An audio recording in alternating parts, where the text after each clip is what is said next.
3 minutes. That's all it took for a room full of powerful executives to laugh a black teenager out of the building, and for one millionaire to realize he just mocked the wrong person. Because when the board finally finished their little identity check, the man who'd been smirking the loudest went pale. So pale you would have thought the air got sucked out of his lungs. And the girl he called a liar? She didn't raise her voice. She didn't beg. She just stood there and let the truth do the talking. Subscribe to the channel and hit the bell so you don't miss any stories like this. Now let me take you back to the moment it started, before the boardroom, before the panic, before the apologies that came way too late. His name was Richard Caldwell, and if you looked him up online, you'd think he had life figured out. Late 30s, sharp suits, clean haircut, perfect teeth, expensive watch. He was the kind of self-made millionaire people love to quote in business podcasts. He ran Caldwell Capital, a firm that bought struggling companies, fixed them, and sold them for profit. People called him a genius. People also called him cold. Richard didn't mind either one. He told himself emotions were for people who had time to waste. His calendar was packed every day from 6 a.m. until midnight. Meetings, deals, flights, interviews, dinners, more meetings. But there was something nobody saw, something he hid behind those suits and that confident smile. Richard was tired. Not "I need a nap" tired. He was the kind of tired that sits deep in your bones. The kind that makes your chest feel tight when you climb stairs. The kind that makes your coffee taste like nothing because your body is just trying to keep up. And his doctor had warned him, "Your blood pressure is too high." Dr. Patel had said during Richard's last checkup, "You're running your body like it's a machine, Richard. Machines break."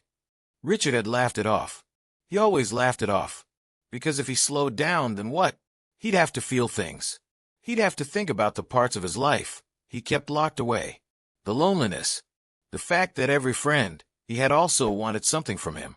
The fact that his apartment, high above the city, felt more like a hotel room than a home. So he stayed busy. And that's why, on a rainy Tuesday morning in downtown Chicago, Richard walked into Caldwell Capital headquarters with his assistant trailing behind him and his phone already in his hand, firing off emails. He barely looked up as he stepped into the marble lobby, until he heard the voice. Not loud, not rude, just steady. "Sir, I need to speak with Mr. Caldwell." Richard glanced over automatically, ready to wave the person off like he did everyone else. And that's when he saw her. A black teenage girl, maybe 16 or 17. Slim build, neat braids pulled back. A simple navy blazer that looked like it had been borrowed for a special occasion. Sneakers that had been cleaned so hard you could tell someone cared. Beside her stood a woman in her early 30s, holding a folder tight to her chest like it was the most important thing in the world. The security guard looked uncomfortable, like he didn't know whether to tell them to leave or call someone higher up. The girl's eyes met Richard's. There was no fear there.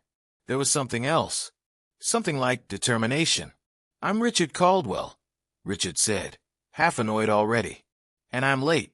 What is this?" The woman took a breath. "My name is Naomi King. This is my daughter, Aaliyah." Aaliyah stepped forward 1 inch, like she was crossing a line. "I'm here because I'm the heiress to the Caldwell Trust," she said. "Now listen, if you were in Richard's shoes, what would you do?" Because Richard didn't hear help. He heard problem. He looked Aaliyah up and down, then gave a small laugh that wasn't friendly. "The what?" he asked. "The Caldwell Trust," Aaliyah repeated, calm. "My grandfather was Henry Caldwell." Richard's smile tightened.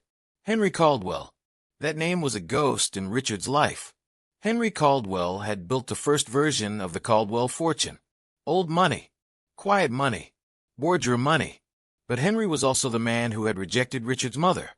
The man who never claimed Richard publicly.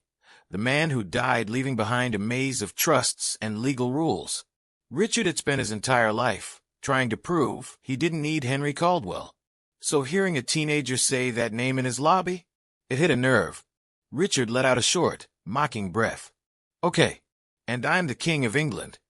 The guard shifted, embarrassed. Naomi's face flushed. Aaliyah didn't move. She just said, "I have documents, and I have DNA results." Richard's assistant, Marla, leaned closer. Sir, should I call legal? Richard held up a hand, still looking at Aaliyah like she was a prank somebody arranged to waste his time. A DNA test, he repeated, like it was a joke. You know how many people claim to be related to rich families? Every week someone pops up with a sob story and a folder. Naomi's voice cracked slightly. This isn't a sob story. My late husband, Aaliyah's father, told us the truth before he died. We didn't come here lightly. Richard tilted his head. So let me get this straight. You're saying a teenager walked off the street, into my building, and is now demanding my family's money? Aaliyah's jaw tightened. I'm not demanding anything, she said. I'm claiming what's legally mine. Richard laughed again, louder this time. People in the lobby glanced over. And Richard, because he was stressed, because he was arrogant, because he'd spent years believing nobody could touch him, did what powerful people sometimes do when they feel threatened. He tried to shrink her with words. Sweetheart, he said, voice dripping with fake kindness. You're confused. Or somebody's using you. Either way, this isn't the place for whatever this is. Naomi's hand shook around the folder. Please, just let the board see. The board? Richard cut in, amused. The board doesn't see random folders. The board doesn't babysit fantasy stories. Aaliyah's eyes flashed. Then you should be glad, she said, because when the board confirms it, you'll stop calling it fantasy. That sentence landed like a slap. Richard's smile vanished. For a second, you could see something darker behind his eyes. Then he leaned in slightly. Listen carefully, he said, low enough that it felt personal. You have 1 minute to leave my building before security escorts you out. Naomi swallowed. Aaliyah didn't flinch. And right then, right as Richard was about to turn away like they didn't matter, Marla's phone buzzed. She glanced at the screen and froze. Sir, she said quietly. It's Daniel Whitmore. Richard's head snapped. Daniel Whitmore wasn't just anyone. He was the chairman of Richard's board, an old-school man with a calm voice and the kind of authority that didn't need shouting. Richard took the phone, annoyed. Whitmore, he said. Then his expression changed slightly as he listened. He glanced back at Aaliyah. Then Naomi. Then the folder. His face hardened. You're sure? Richard asked. A pause. Richard's voice turned careful. Yes, I'll bring them up. He ended the call and handed the phone back to Marla like it weighed more than it should. Then he looked at Aaliyah again. This time, his eyes weren't mocking. They were suspicious. The board has a meeting in 15 minutes, Richard said. You'll come up. You'll present whatever this is. And when it turns out you're lying, you'll never come near my company again. Understood? Aaliyah nodded once. Understood. Naomi looked like she might faint from relief. Richard turned toward the elevators. But as they moved, he couldn't stop thinking one thing. What he didn't know was someone had been watching this whole moment, like it was the opening scene of a movie. And they were smiling. Upstairs, the boardroom felt like another world. A long glass table, dark wood walls, a skyline view, so high it looked like the city was beneath your feet.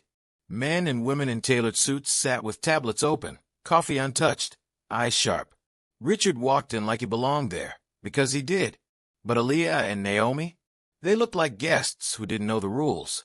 And the board could smell that. You could hear it in the small chuckles, the whispers. Aaliyah stood straight anyway. Daniel Whitmore sat at the head of the table. Silver hair, calm eyes, quiet power. When Richard entered, Daniel nodded politely, then looked past him. At Aaliyah. Miss King, Daniel said, voice gentle but firm. You claim to be connected to the Caldwell Trust. Aaliyah held out the folder. Yes, sir. Richard sat down, arms crossed, already irritated by the attention. Daniel opened the folder slowly, like he respected paper more than people. He flipped through documents, birth records, old letters, a photo of a man standing beside Naomi in a hospital room, holding a newborn. Richard leaned forward slightly when he saw the man's face, because he recognized that face. It wasn't Henry Caldwell. It was Henry's son, Richard's half-uncle, a man named Thomas Caldwell. Thomas had disappeared from the family years ago. Rumors said he ran away, cut off, vanished. Now here he was, in a photo, smiling with Naomi and holding baby Aaliyah. Richard felt heat rise in his neck. Daniel glanced up. "And you've done a DNA test?" Naomi nodded quickly. "We did it through a certified lab. Twice." Aaliyah added, "We matched to Thomas Caldwell's known relatives through the Caldwell family line." The room got quieter. Richard forced a laugh. "People fake documents all the time," he said. "This could be manufactured." Daniel didn't argue. He simply nodded, like he'd already expected Richard to say that. Then Daniel looked to the side of the room. "Bring him in." The door opened, and a man in a gray suit walked in holding a slim black case. He looked like the kind of person who never smiled, never sweated, never panicked. "Good morning," the man said. "I'm Mr. Lancaster, counsel for the Caldwell Trust." Richard's stomach sank a little. The trust had its own counsel? Richard didn't like that. Lancaster placed the case on the table and opened it. Inside were sealed envelopes, official stamps, and a file thicker than Naomi's. Daniel Whitmore spoke again. "Richard, you were informed about an inquiry last week. You dismissed it." Richard's jaw clenched, because it sounded like nonsense. Lancaster slid one envelope across the table toward Richard. "Not nonsense," Lancaster said. "We received an alert through the trust verification system when Ms. King submitted her claim. The trust, by design, requires the board to investigate." Richard stared at the envelope, not opening it. Aaliyah watched him, eyes steady. Lancaster continued, "We also arranged an independent DNA confirmation using legal chain of custody procedures." He placed another envelope on the table. Daniel's voice was calm, but the room had changed now. The air felt heavier. "Richard," Daniel said, "open it." Richard swallowed and finally broke the seal. His eyes moved across the page. And right there, in black and white, was the result. Match confirmed. Aaliyah King was biologically connected to the Caldwell bloodline through Thomas Caldwell. The heiress claim was real. Richard's hand tightened around the paper. He felt something cold crawl up his spine. Around the table, faces shifted from amusement to shock. Someone whispered, "Oh my God!" Richard looked up fast, like he wanted to deny what his eyes had just read. But Daniel Whitmore wasn't smiling.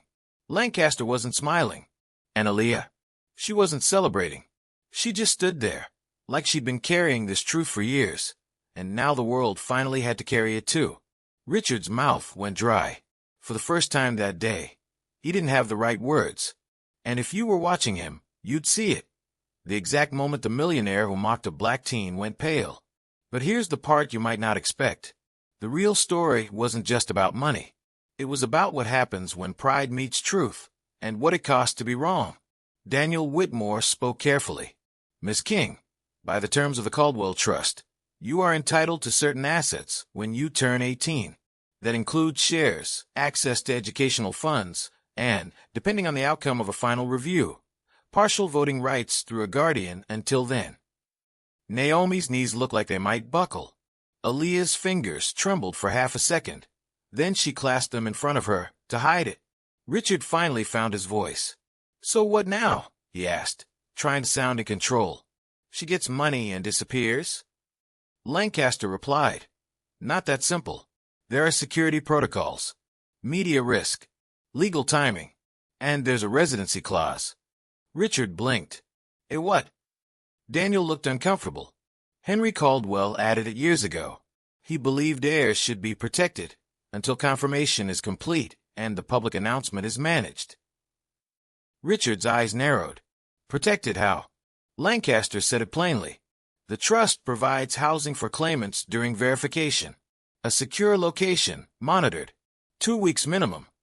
Richard stared at him. Then Daniel delivered the line that changed everything. "The trust's nearest approved secure property," Daniel said, "is the Caldwell Lake House." Richard's chest tightened. The Lake House. A private property outside the city, quiet, isolated, and under the trust's control, not Richard's. But Richard used it. It was his escape spot, his place to breathe when the city swallowed him. And now, the trust wanted to put Naomi and Aaliyah there. With him. Richard's voice went sharp. "Absolutely not." Daniel raised a hand. Richard, this isn't optional. The trust controls that property. You've been using it as a privilege, not a right. Richard's jaw flexed like he wanted to fight, but he couldn't fight the trust. Not when the board was watching. Not when the paperwork was already signed. Lancaster added, Mr. Caldwell, given your position and your relationship to the trust leadership, you are also required to act as interim liaison. Richard blinked. So you're telling me I have to babysit them? Aaliyah's eyes narrowed at the word babysit. Naomi's voice was soft but firm. We don't want trouble. We just want to be safe until everything is final. Richard looked at Naomi then. Really looked. She wasn't dressed like a scammer. She didn't carry herself like someone trying to con the rich. She looked exhausted. Her eyes were tired in a way that reminded Richard of his own late nights. But pride is a stubborn thing, and Richard had already embarrassed himself. So instead of apologizing, he doubled down on control. Fine, he said coldly. 2 weeks. That's it. You stay in the guest wing. You follow rules. You don't contact media. You don't wander. And when this is done, you leave. Daniel nodded. Time limit is clear. 14 days. Aaliyah nodded slowly. 14 days, she repeated, like she was marking it on a calendar in her mind. And just like that, the countdown began. The drive to the lake house felt like a forced road trip with strangers who had nothing in common except the same storm cloud hanging over them. Rain streaked the windshield.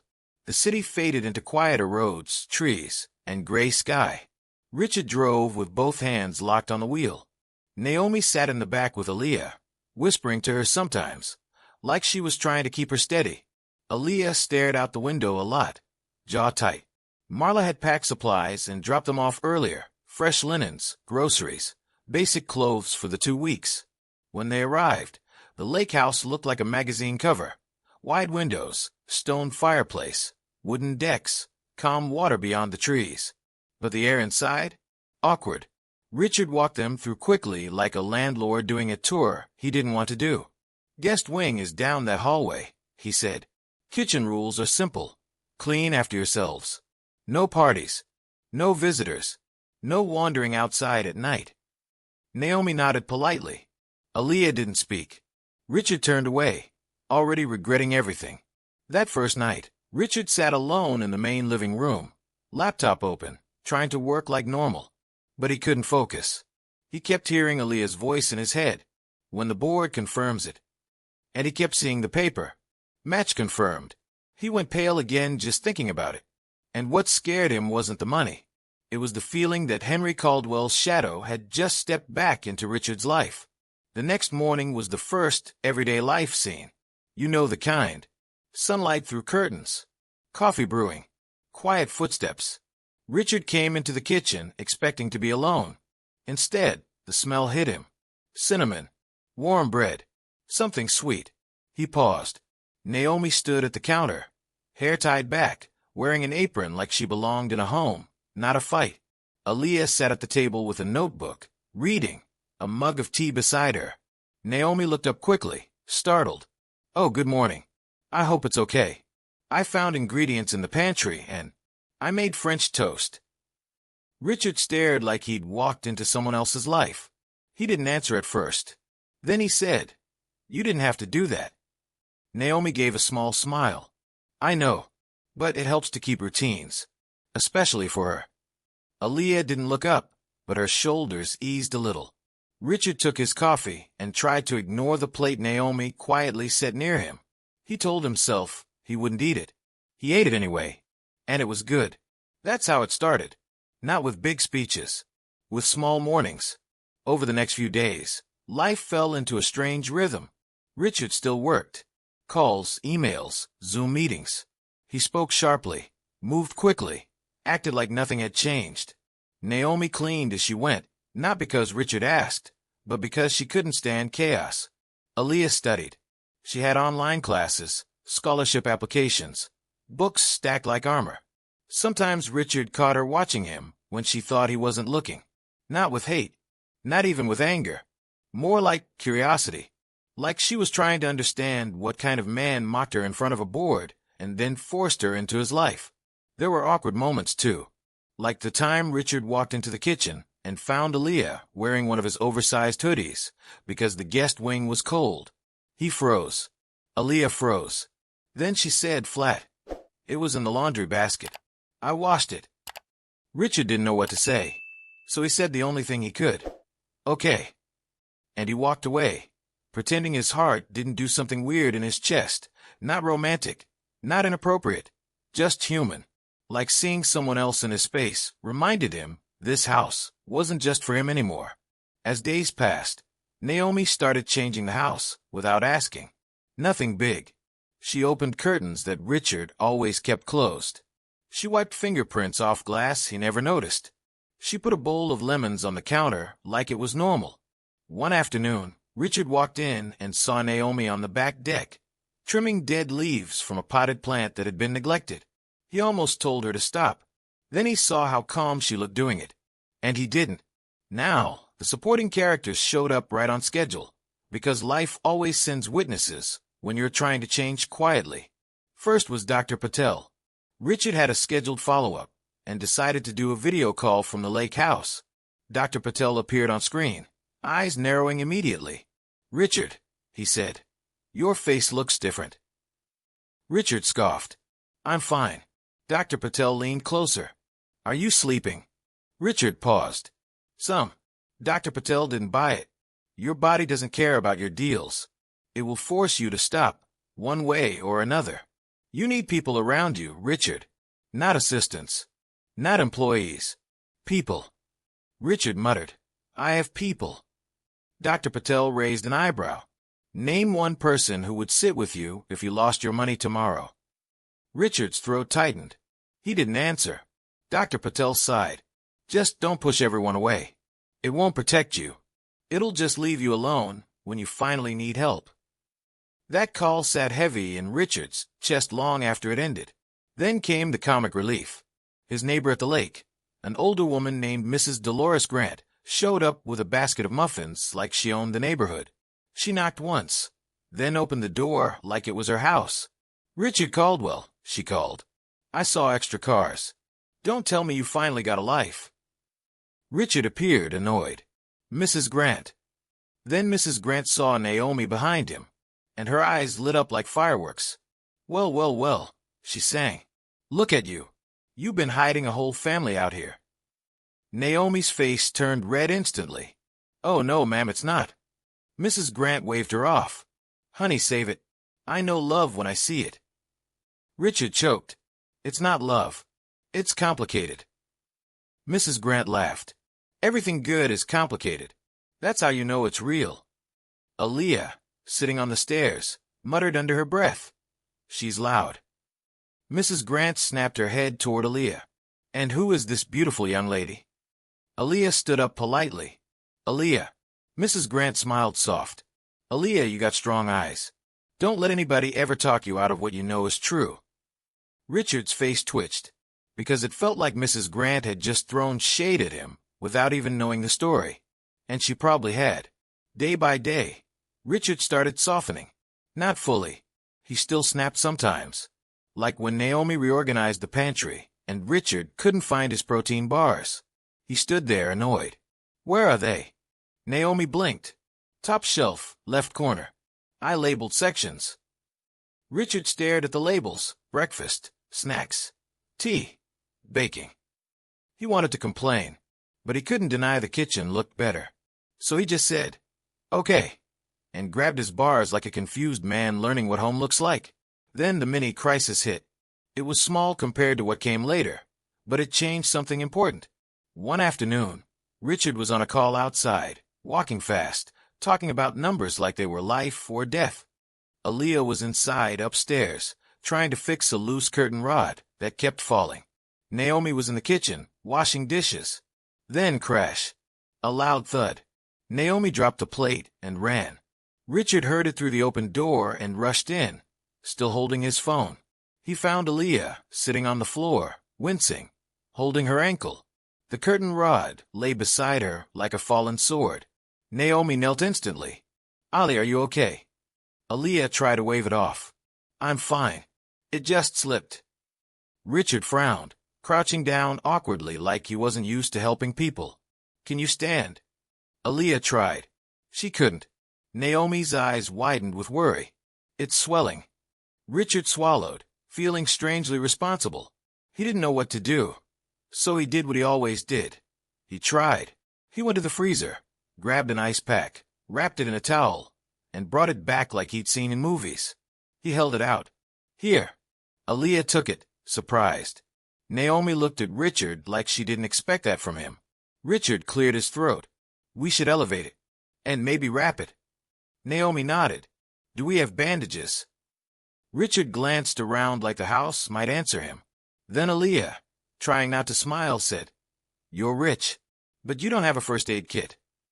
Richard's eyes narrowed. "I have staff." Naomi couldn't help it. She let out a little laugh. And Richard, after a second, let out a reluctant breath that almost counted as a laugh too. They ended up on the couch, Naomi wrapping Aaliyah's ankle carefully. Richard Googling how to wrap an ankle like his life depended on it, then arguing with the internet. Aaliyah, watching him struggle, muttered, "You're doing too much." Richard snapped, "I'm doing it correctly." Naomi smiled and said softly, "She means thank you." Richard paused. Then he looked at Aaliyah and said, more quietly, "You can call me Richard. Or Mr. Caldwell. Whatever." Aaliyah hesitated, then said, "Okay, Uncle Richard." Richard blinked. "Uncle." Aaliyah shrugged. "You're old, but not that old." Naomi gasped like she was offended. Mrs. Grant would have screamed with laughter. Richard stared for a second, then shook his head, hiding a smile. "Fine," he said. "Uncle Richard." That nickname stuck, and it changed the air in the house. But you already know life doesn't let peace last too long. Because on day 8, right when things were starting to feel almost normal, Richard's old life showed up at the front door like a thread in high heels. Her name was Victoria Hargrove. She was polished like a diamond. Designer coat. Perfect makeup.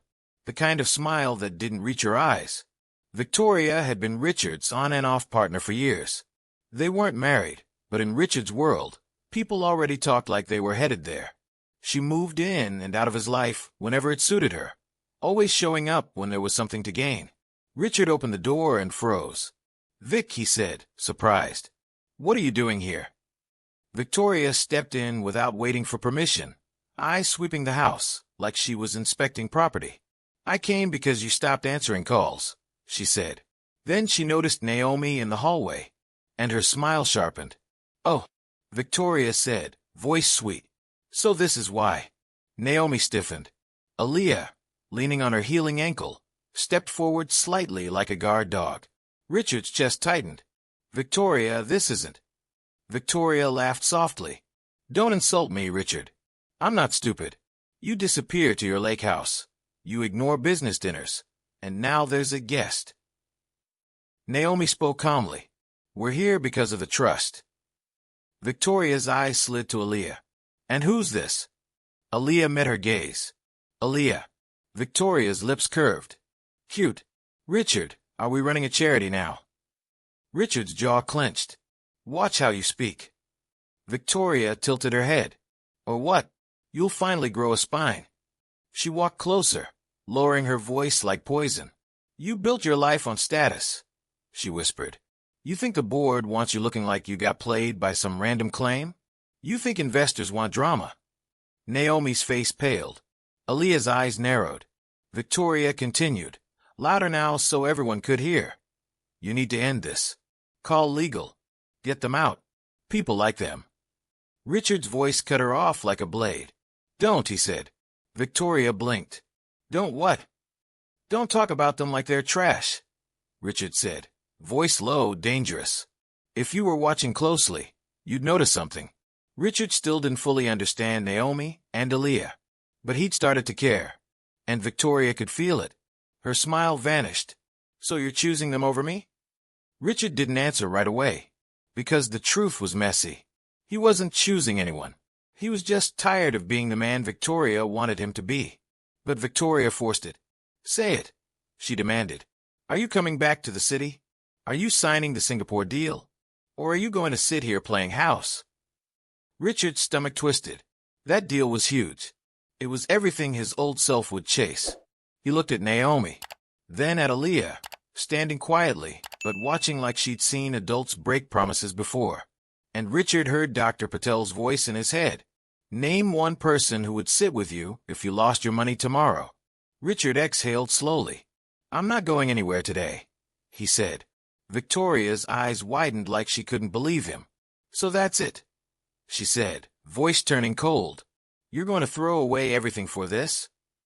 Richard stepped closer. I'm not throwing away anything. I'm protecting what's right. Victoria laughed, bitter. You're going to regret this. Then she turned to Naomi, with a smile that wasn't a smile.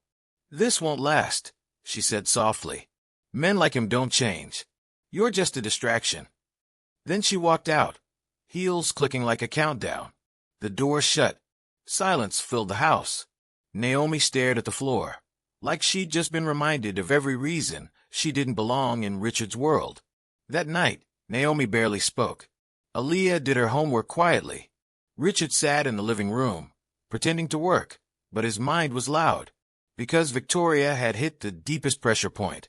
Status, image, control. And for the first time, Richard leaned toward the new life, even though he didn't know how to live it yet. But Naomi started thinking the opposite, because on day 9, Richard walked into the kitchen and found Naomi packing small things into a bag. He frowned. What's that? Naomi froze. Then she forced a smile. Nothing. Just organizing. But later that evening, Aaliyah found Richard on the deck and said quietly, My mom's going to try to leave. Richard blinked. Why? Aaliyah swallowed. Because she thinks she's ruining your life. Richard's chest tightened. He wanted to say, she's not. But he didn't know how to say it without sounding like a fool. The next day, he overheard Naomi on the phone in the guest wing. Her voice was soft, broken at the edges. I can't stay here, she whispered. It's too much. He's already under pressure. And I'm starting to feel things I shouldn't. I can't afford to hope again. Richard stopped walking. He stood in the hallway like he'd hit an invisible wall. Feelings. Hope. He heard her take a shaky breath. I promised myself I wouldn't do this again, she whispered. Not after Marcus. Not after losing him. I can't lose another good thing. Richard's throat went dry. He wasn't supposed to hear this. But he did. And when Naomi came out and saw him standing there, her face went white. They stared at each other. Richard's voice came out rough. Marcus was your husband. Naomi's eyes filled instantly. You weren't supposed to hear that. Richard didn't move. You said you're starting to feel things. Naomi's shoulders shook. Stop. Richard stepped closer, not aggressive, just honest. Naomi, he said quietly. I've been alone a long time. Not because nobody wanted to be around me. Because I didn't let anyone close. And you walked in here, and you made this place feel like a home. Naomi blinked through tears. Richard, please. You don't mean that. You're under stress. Richard swallowed. I do mean it. And if you leave because you think you're a burden. Naomi cut in, voice trembling. I'm not a burden. I'm a risk. Your world is dangerous. People like Victoria, they don't play nice. Richard's jaw clenched. Then we handle it. Naomi shook her head, tears spilling now. You don't understand what it's like to finally breathe after drowning, and then feel the water rising again. Richard's chest tightened, because he did understand. In his own way, he understood too well. He stepped closer and said softly, Then don't drown alone. Naomi covered her mouth, trying not to sob. And right then, Aaliyah appeared in the doorway. She looked at both of them and said, simple and sharp, You two are acting like scared kids. Richard blinked. Naomi let out a shaky laugh, through tears. Aaliyah shrugged. It's true. My mom is scared because she's been hurt. And you're scared because you don't know how to be normal.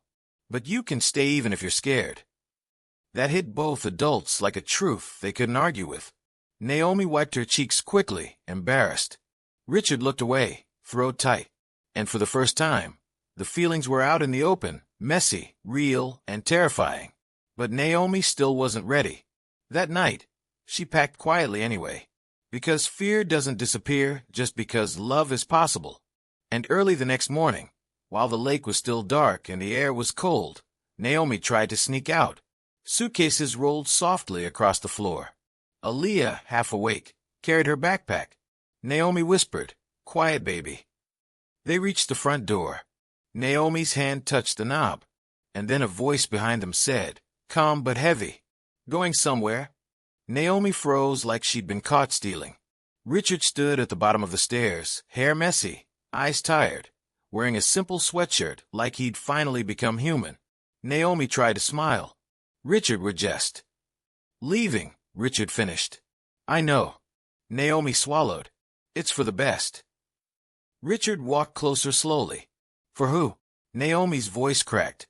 "For you. You have deals, investors, reputation. This is too messy." Richard's eyes narrowed. "No. What's messy is pretending it doesn't matter." Naomi shook her head. "You don't owe us anything." Richard stepped right up to her, not touching, just close enough that she had to feel the truth in his voice. "I mocked your daughter," he said, quiet and ashamed. "I humiliated her, and she still showed more strength than most adults I know." Naomi's eyes softened painfully. Richard continued, voice trembling slightly.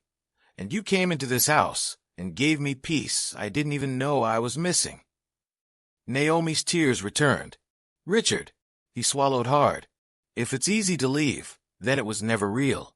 But if it's hard, maybe that means it matters." Naomi's shoulders shook. Aaliyah looked between them and said, sleepy but clear, "Mom, you always tell me to stop quitting before the good part." Naomi let out a broken laugh and covered her face. Richard's voice softened. "Stay one more day," he said. "No promises. No pressure. Just one more day to think like people, not like scared survivors." Naomi stared at him for a long moment. Then she nodded once, trembling. "One more day," she whispered. Richard exhaled, like he'd been holding his breath for years. But life wasn't done testing them, because that one more day turned into the longest night of all. That evening, the weather changed fast. The rain turned violet. Thunder shook the windows. Power flickered. Richard was on the phone with Marla, trying to finalize a board update, when he heard Naomi call from upstairs. "Richard." He ran up. Aaliyah sat on the bed, face pale, breathing shallow, hands shaking. Naomi was panicking. She can't catch her breath. She said her chest hurts. Richard's heart slammed. "Aaliyah," he said, kneeling, trying to stay calm. "Do you have an inhaler?" Aaliyah nodded weakly, pointing to a drawer. Naomi's hands shook too much to open it properly. Richard opened it fast, found the inhaler, handed it to Aaliyah. Aaliyah tried to use it but coughed hard. Naomi's voice cracked. "We need a hospital." Richard grabbed his phone. No signal. The storm had knocked out coverage. He tried again. Nothing. Outside, the road was probably flooded. The nearest town was miles away. And suddenly, Richard wasn't a millionaire. He was just a man in a house with a sick kid and no easy fix. Naomi clutched Aaliyah's hand. "Baby, please breathe." Aaliyah's eyes filled with tears, not from fear only, frustration too, like she hated feeling weak. Richard forced his voice steady. "Okay, we're going to handle this. Naomi, stay with her. Keep her upright. Slow breaths. I'm going to the garage." Naomi looked at him like she didn't believe he could do anything. But she nodded. Richard ran to the garage and searched until he found an old emergency radio. He turned it on. Static. Then a voice. "Storm warning. Roads blocked. Emergency responders delayed." Richard's stomach dropped. He grabbed the first aid kit. Yes, there was one, buried in a cabinet, and ran back. He did everything he could remember from basic health knowledge. Everything he'd ever ignored because staff handled it. He sat with Aaliyah. Talked to her like she was a person, not a problem. "Hey," he said softly. "Look at me. In through the nose. Out through the mouth. You're not alone." Aaliyah's eyes met his, watery. Naomi watched, stunned. Hours passed like that. Thunder outside. Lamplight inside. Naomi wiping Aaliyah's forehead. Richard timing breaths, keeping her awake, refusing to panic even when his hand shook. And in the middle of the night, Naomi whispered, voice broken, "I can't lose anyone else." Richard's throat tightened. He didn't look away. "I won't let you," he whispered back. "I'll do everything in my power not to let that happen." It wasn't a business promise. It was a human one. Finally, near dawn, Aaliyah's breathing eased. Her shoulders relaxed. Her eyes fluttered closed. Naomi's whole body sagged with relief. And when the radio finally crackled with a message that emergency vehicles were moving again, Richard didn't even feel proud. He just felt grateful. They drove carefully once the storm calmed, and the doctor confirmed Aaliyah was stable, just badly triggered by stress and the cold air. Naomi cried in the hospital hallway, not loud, quiet, shaking tears. Richard stood beside her, hands in his pockets, eyes red, exhausted. And in that sterile hallway, something shifted for good. Because when you almost lose someone, you stop pretending your feelings are optional. Later, back at the lake house, the world felt softer. Aaliyah slept. The house was quiet. Richard and Naomi sat at the kitchen table, 2 mugs of tea between them. The morning light painted everything gold. Naomi stared at her cup. "I don't know how to do this," she whispered. "I don't know how to let myself be happy again." Richard swallowed. His voice came out rough but honest. "I'm scared too," he said. "I'm scared I'll ruin it. I'm scared you'll leave. I'm scared I'm not built for real life." Naomi looked up, eyes shining. Richard took a breath. "But I love you," he said quietly. Not in a fantasy way. In a real way. In a coffee in the morning and worry in the night, and showing up anyway kind of way. Naomi's lips trembled. "I love you too," she whispered. "And that terrifies me." Richard nodded, eyes wet. "Then we can be terrified together." Naomi laughed through tears, then leaned forward and wrapped her arms around him. It wasn't dramatic. It was needed. Richard held her like he'd been waiting his whole life to hold something that mattered.